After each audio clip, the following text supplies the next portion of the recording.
Zektar watched the stars through the viewing port of his scout ship. He had been doing this job for many years now. The Catherian fleet sent him to watch different worlds and see what happened there. His people were peaceful and smart. They had been watching other species across the galaxy for a very long time. Today was different, though. A signal came through his communication system. It was an emergency call from a mining colony on planet Kepler 442b. The signal was weak and full of static. All Zektar could hear were screams and explosions before the signal died completely. The mining colony was special. 4 different species worked there together. There were humans, Altarians, Zenthari, and Korathi. They all mined valuable crystals from the planet's surface. The colony had been peaceful for 5 years. No one expected trouble there. Zektar sent a message back to his commanders. They told him to go and see what was happening. If there was a fight between the species, he should try to stop it. The Catherians always tried to keep peace in the galaxy. They believed all species should live together without fighting. His ship moved through space toward the planet. It would take 2 days to get there. During the trip, Zektar tried to contact the colony again. No one answered. The planet's communication systems were completely silent. This worried him a lot. When he finally arrived, Zektar could not believe what he saw. The planet's surface was covered in explosions and fire. Ships were flying everywhere, shooting at something on the ground. But these were not different species fighting each other. They were all working together. Zektar used his ship's sensors to look closer. The humans, Altarians, Zenthari, and Korathi were all on the same side. They were fighting against something else, something that his sensors could barely identify. The enemy ships looked like they were made of metal and moved in perfect formations. They did not look like any species he knew. What shocked Zektar most was how the humans fought. He had studied human behavior before. Other Catherians said humans were interesting but primitive.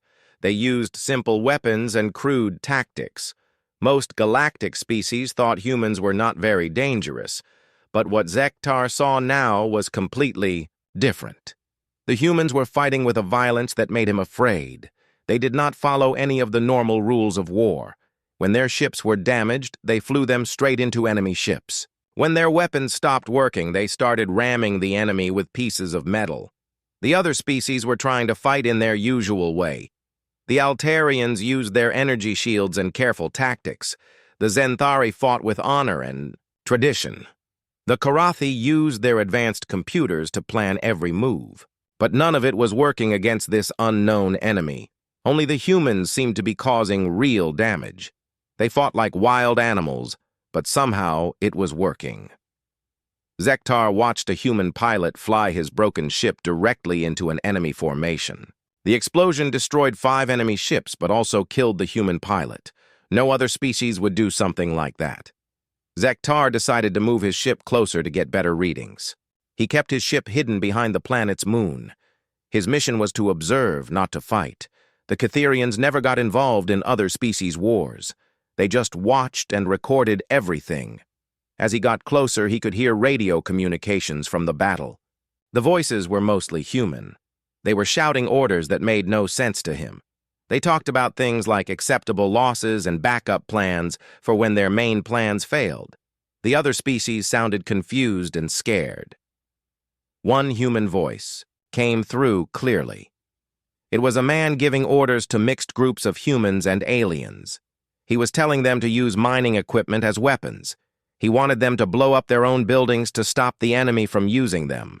This was completely against everything Zektar knew about civilized warfare. The unknown enemy was winning before the humans changed their tactics. Now the battle was turning around.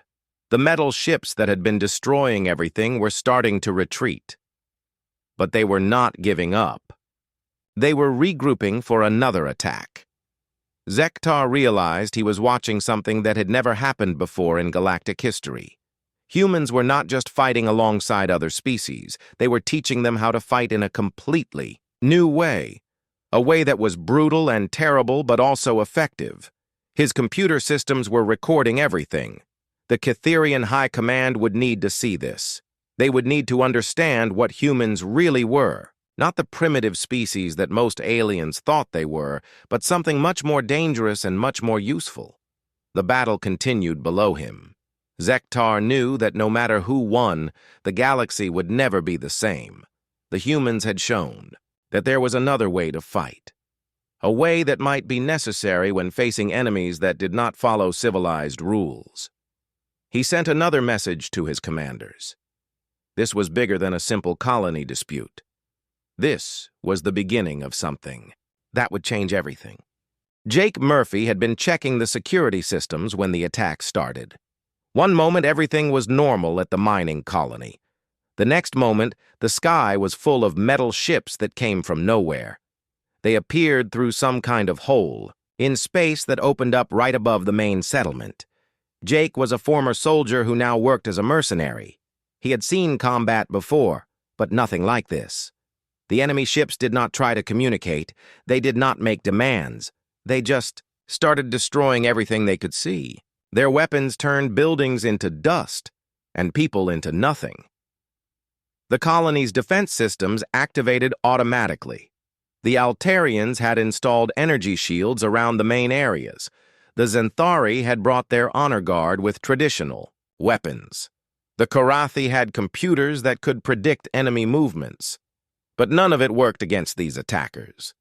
Jake quickly realized what they were facing. These were not living creatures. They were machines, robots that moved together like parts of one giant mind. They consumed everything they destroyed. Metal, rock, plants, people. Everything went into their ships and came out as more robots. Commander, Lisa Grant was visiting the colony with a small diplomatic ship. She was supposed to negotiate a new mining contract. Instead, she found herself in charge of a desperate battle for survival. She had brought 20 human Marines with her. It was not nearly enough. The machines moved in perfect patterns. They surrounded buildings and tore them apart piece by piece. When the Altarians tried to use their energy weapons, the machines absorbed the energy and became stronger. When the Zenthari charged them with swords and honor, the machines simply cut them down without emotion. Jake grabbed his rifle and started shooting at the nearest machines. His bullets seemed to slow them down but not stop them. He quickly switched to explosive rounds. Those worked better. The machines were tough, but they could still be blown apart if you hit them hard enough. Lisa Grant's voice came over the radio. She was trying to coordinate the defense, but the alien species did not understand human military terms. They had their own ways of fighting that did not work against an enemy like this. Jake decided to try something different. He ran to the mining equipment yard and started one of the big drilling machines. These machines were designed to cut through solid rock. Maybe they could cut through robot armor too. He drove the drilling machine straight into a group of the metal attackers. The drill bit tore through their bodies like paper. But there were so many of them. For every one he destroyed, 5 more appeared from their ships. Dr. Alex Carter was trying to help wounded people in the medical center. The alien species had different biology, but Alex had studied all of them. He could treat Altarian energy, burns and Zenthari sword wounds. But the weapons these machines used were unlike anything he had seen before. The machines did not just kill. They disintegrated living tissue at the molecular level. Alex had to figure out how to treat wounds that technically should have been impossible to survive. He started using human medical techniques that the aliens thought were too primitive. Crude surgery and basic chemistry. But somehow it worked better than their advanced healing methods. Jake met up with a group of Zenthari warriors who were still fighting. Their leader was named Kethmar. He was brave but confused. His people fought with honor and tradition. They gave their enemies chances to surrender. They followed rules that had been respected for thousands of years. Jake had to explain that. These machines did not care about honor. They did not follow rules. The only way to fight them was to be more ruthless than they were. He showed the Zenthari how to use improvised explosives, how to set traps, how to fight dirty. Kethmar was horrified at first. This was not how warriors were supposed to behave, but when he saw how effective Jake's methods were, he started to understand. Sometimes survival was more important than honor. Lisa Grant coordinated with the Korathi computer specialists. Their leader was called Vexna. The Korathi were brilliant at calculating the best solutions to any problem. But they calculated based on logical opponents who wanted to achieve rational goals. These machines had only one goal: consume everything, turn it all into more machines. The Korathi computers could not find a logical way to negotiate with them or predict their next moves beyond simple destruction. Lisa taught Vexna about human military doctrine. Plan for your plans to fail. Always have backup weapons. Assume your enemy will adapt to everything you do. The Korathi found this approach chaotic and wasteful, but it was exactly what they needed against an enemy that could not be reasoned with. The battle continued for hours. Jake's group learned to move fast and hit hard. They would attack a group of machines, destroy as many as possible, then run before reinforcements arrived. It was not glorious, but it kept them alive. Alex discovered that the machines had a weakness. They were designed to consume and process organic matter and standard metals, but they had trouble with certain chemical compounds that humans used in their medical supplies. Basic things like alcohol and antiseptic could actually damage their systems. He started making improvised weapons using medical supplies. It seemed crazy, but it worked. A spray bottle full of rubbing alcohol could disable a machine long enough for someone to destroy it with conventional weapons. The aliens were learning fast. The Altarians started using their shields as weapons instead of just protection. The Xanthari learned to fight without honor when honor would get them killed. The Korathi stopped trying to calculate perfect solutions and started accepting good enough solutions that they could implement quickly. But the real change was in how they all fought together. The humans had shown them that sometimes you had to break all the rules to protect what mattered. That civilization itself sometimes required uncivilized actions. Jake looked up at the sky and saw more machine ships arriving. This was just the beginning. Zektar watched from his hidden position as something impossible happened on the planet below. The 4 different species were not just fighting together anymore. They were learning from each other. More specifically, they were learning from the humans. Jake Murphy had become the unofficial leader of the ground forces. This should not have been possible. He had no official rank among the aliens.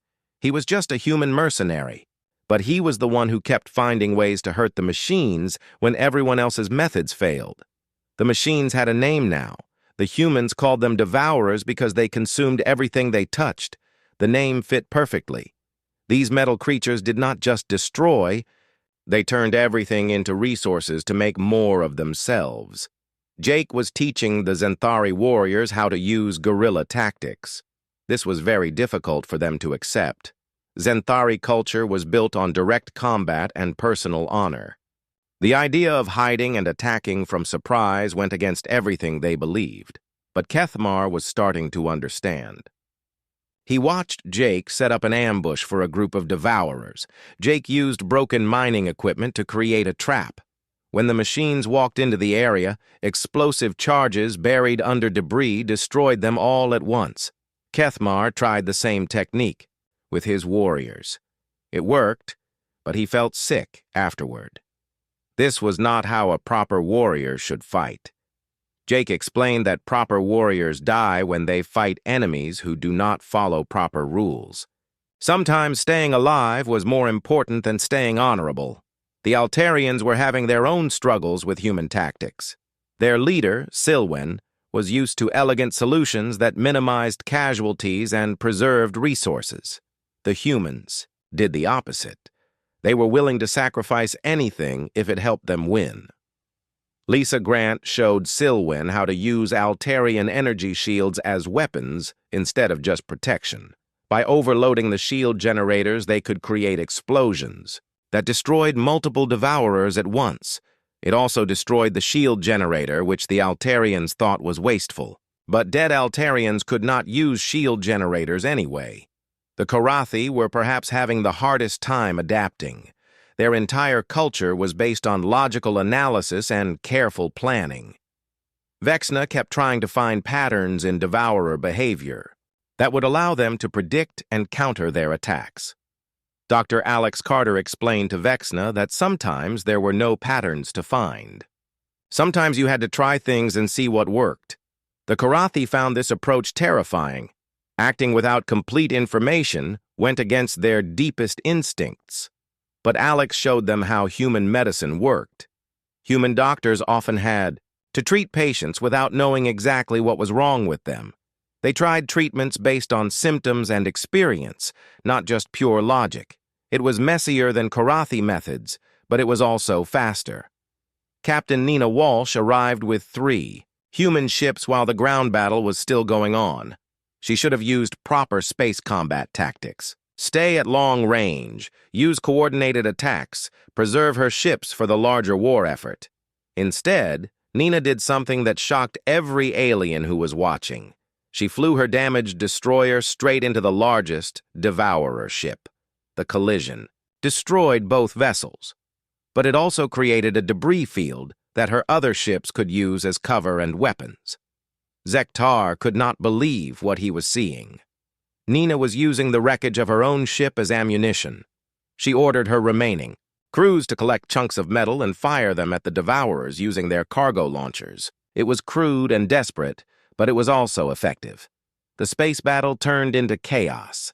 The devourers were designed to fight against organized fleets that followed established tactics. They could not adapt fast enough to enemies who made up new tactics during the fight. On the ground, Jake was teaching all the species how to work together in ways they had never tried before. Altarian shields protected Zenthari warriors while they got close enough to use human-made explosive devices. Karathi computers calculated firing solutions for weapons that humans had built from mining equipment. Alex made another breakthrough in the medical center. He discovered that the Devourers had a central processing unit in each ship. If they could damage that unit, all the machines connected to it would stop working temporarily. The problem was getting close enough to a Devourer ship to attack the processing unit. The ships were heavily defended, and the processing units were deep inside. It would be a suicide mission for whoever tried it. Jake volunteered immediately. So did Kethmar and Silwen and Vexna. They had all learned something from fighting alongside humans. Sometimes protecting others was worth dying for. But Alex had a better idea. He had been studying the chemical compounds that could damage Devourer systems. If they could create a large enough concentration of these compounds, they might be able to disable a processing unit from a distance. The plan required all 4 species to work together perfectly. The Altarians would use their energy systems to create a delivery system. The Zenthari would provide protection for the assault team. The Karathi would calculate the exact chemical mixture needed. The humans would figure out how to get it all to work. Admiral Ryan Brooks arrived with the main human fleet just as they were preparing the assault. He brought real warships and trained crews, but he also brought human military doctrine that the aliens were still learning to understand. Ryan's first order was to prepare for acceptable losses. He expected to lose half his ships in the attack. The alien commanders were horrified. How could any leader plan to lose so many people? Jake explained it to them. The alternative was losing everyone. The Devourers would not stop with this planet. They would spread across the galaxy and consume everything. Better to stop them here with heavy losses than let them grow stronger. The alliance between the 4 species was becoming something new. Not just cooperation, but a complete change in how they thought about warfare and survival. The humans had shown them that sometimes civilization had to fight like barbarians to stay civilized. Zektar realized that he was watching the birth of something that would change the entire galaxy. These species would never be the same after fighting together like this. They had learned that sometimes the most important rules were the ones you had to break. The final assault was about to begin. The final assault began at dawn. Jake Murphy led a mixed team of humans, Xanthari warriors, Altarian technicians, and Korathi analysts toward the main Devourer ship. This massive vessel had landed in the center of the mining colony and was turning everything around it into more machines. Admiral Ryan Brooks coordinated the space battle from his flagship. He was using tactics that made the alien fleet commanders nervous. Instead of trying to preserve his ships, he was using them as weapons. When a human destroyer was too damaged to fight effectively, Ryan would order it to ram the nearest Devourer vessel. The aliens watching from other ships could not understand this approach. Every ship that was destroyed meant the loss of hundreds of trained crew members. The humans seemed to treat their own lives as just another resource to be spent for victory. But the strategy was working. The Devourers had calculated their attack based on fighting against enemies who valued preservation over destruction. They could not adapt quickly enough to opponents who were willing to sacrifice everything to win. Jake's ground team fought their way through waves of Devourer machines. The robots came at them in perfect formations, but Jake had taught his alien teammates to fight without formations.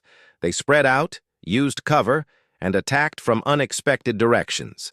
Kethmar the Xanthari warrior found himself fighting alongside Dr. Alex Carter. This should have been impossible. Xanthari culture said that warriors fought and healers healed. They did not do each other's jobs, but Alex was carrying weapons and Kethmar was helping wounded team members. The situation had forced them both to become something new. Silwen the Altarian was having the hardest time with the mission. Her people believed in elegant solutions that preserved life and resources, but she was now carrying explosive devices. That would kill her if she made a mistake. The humans had taught her that sometimes survival required accepting terrible risks. Vexna the Korathi was struggling with the chaos of combat. Her computers could not calculate optimal solutions when everything was changing too fast. She had to learn to make decisions based on incomplete information and gut feelings. This went against every instinct she had. The team reached the main Devourer ship after hours of fighting. Jake's plan was simple but dangerous. They would plant Alex's chemical bombs at key points around the ship's processing center. The explosion would hopefully disable the central computer that controlled all the machines in the area. Commander Lisa Grant was coordinating the space battle with Nina Walsh and Ryan Brooks. Her diplomatic ship had been destroyed early in the fight, but she had transferred to Ryan's flagship. She was learning that human military commanders made decisions very differently than alien leaders. When Ryan lost contact with one of his destroyers, he immediately assumed it was destroyed and reassigned its missions to other ships. When an Altarian captain reported damage to his vessel, Ryan ordered him to use the ship as a weapon before it became completely useless.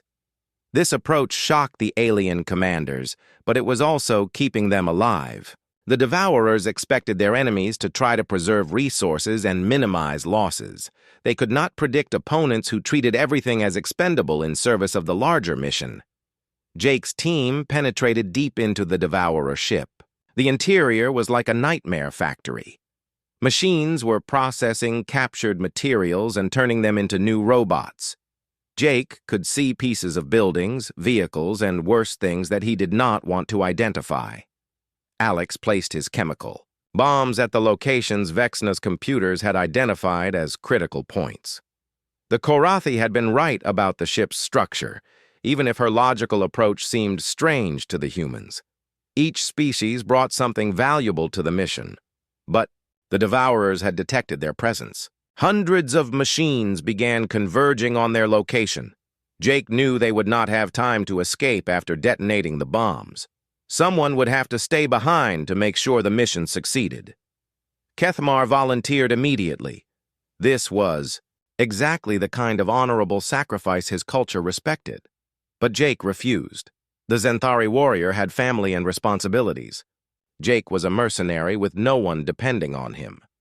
Silwen argued that her technical skills made her the logical choice to stay behind and monitor the detonation.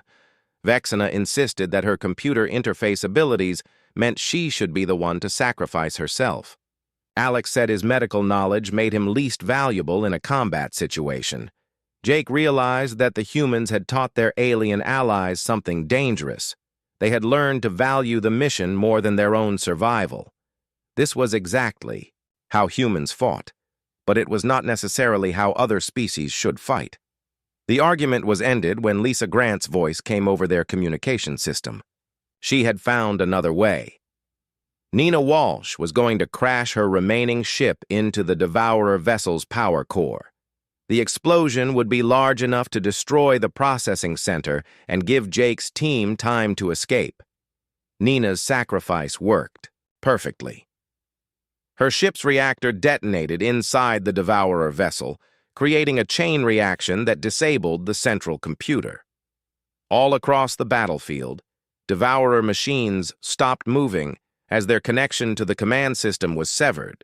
But the victory came at a cost that horrified the alien survivors. The humans had lost 2/3 of their people in the final assault, numbers that would have meant the end of civilization for most species. Yet the surviving humans immediately began organizing rescue operations and humanitarian aid. Jake led his team out of the collapsing Devourer ship. They had won, but barely. The mining colony was destroyed. Hundreds of people from all 4 species were dead. The survivors would need years to rebuild. Zektar watched from orbit as human ships began landing with medical supplies and emergency equipment. The same species that had fought with such terrifying violence was now working desperately to save lives and reduce suffering. Admiral Ryan Brooks sent a message to all the surviving alien commanders. He thanked them for fighting alongside humans and offered continued cooperation in rebuilding efforts. There was no mention of human superiority or demands for recognition. Dr. Alex Carter began treating wounded aliens using techniques he had developed during the battle. His crude but effective methods were saving lives that more advanced alien medicine could not help. The other species were starting to understand that human approaches were not primitive, just different. The Devourers were defeated, but their appearance had changed everything. The galaxy now knew that there were threats that could not be reasoned with or fought using civilized methods. Sometimes survival required uncivilized actions from civilized people. Jake Murphy stood in the ruins of the mining colony and wondered what would happen next. The humans had shown the galaxy a new way to fight. But they had also shown the terrible cost of fighting that way. The question now was whether the galaxy would accept this lesson or reject it. 3 weeks after the battle ended, Zektar finally came down to the planet's surface. His mission had been to observe and report, but he needed to understand what he had witnessed. The mining colony was slowly being rebuilt, but everything was different now. Jake Murphy was coordinating the reconstruction efforts. This surprised Zektar because Jake had no official authority over the other species. Yet aliens who outranked him were following his suggestions. They had learned to trust human judgment during the crisis. Zektar approached Jake while he was helping repair a damaged medical facility. The human looked tired and older than he had before the battle. Fighting the Devourers had changed everyone. But humans seemed to carry the weight differently than other species. Jake agreed to answer Zektar's questions about the battle. They sat in the ruins of what had been the colony's main meeting hall. Around them, humans and aliens worked together to clear debris and rebuild structures. The cooperation looked natural now, but Zektar knew it had been earned through shared trauma. Zektar asked Jake why humans fought so differently from other species. Jake thought about this for a long time before answering. He explained that humans came from a world that tried to kill them every day. Weather, diseases, predators, even other humans. They learned to survive by being more stubborn than anything. That wanted them dead. Other species had evolved on safer worlds or had developed advanced technology early in their history. They could afford to fight with honor and elegance because they had never faced extinction. Humans could not afford such luxuries. They fought to win because losing meant dying. But Jake also explained something that confused Zektar. Despite their violent methods, humans cared deeply about protecting others. They would sacrifice themselves for people they barely knew. They would fight with savage intensity to defend complete strangers. Dr. Alex Carter joined their conversation. He had been working non-stop to treat wounded survivors from all 4 species. His improvised medical techniques were now being studied by alien doctors who wanted to understand how such crude methods could be so effective. Alex explained that human medicine had developed under desperate conditions. Human doctors had always worked with limited resources and incomplete information. They learned to try things that might work instead of waiting for perfect solutions. This approach seemed chaotic to other species, but it saved lives when elegant methods failed. Kethmar, the Zenthari warrior, also came to speak with Zektar. The proud warrior looked troubled. He had returned to his traditional armor and weapons, but something fundamental had changed in how he thought about combat and honor. Kethmar admitted that fighting alongside humans had been shameful at first. Their tactics violated every principle of honorable warfare, but he had also learned that honor meant nothing if you were dead. Sometimes protecting others required doing dishonorable things. The Zenthari warrior said his people would need to change their military traditions. The galaxy was more dangerous than they had realized. There were enemies like the Devourers who could not be defeated with honor alone. His species would need to learn some human methods while keeping their own values. Silwen the Altarian had similar thoughts. She had always believed that intelligent beings could find peaceful solutions to any conflict.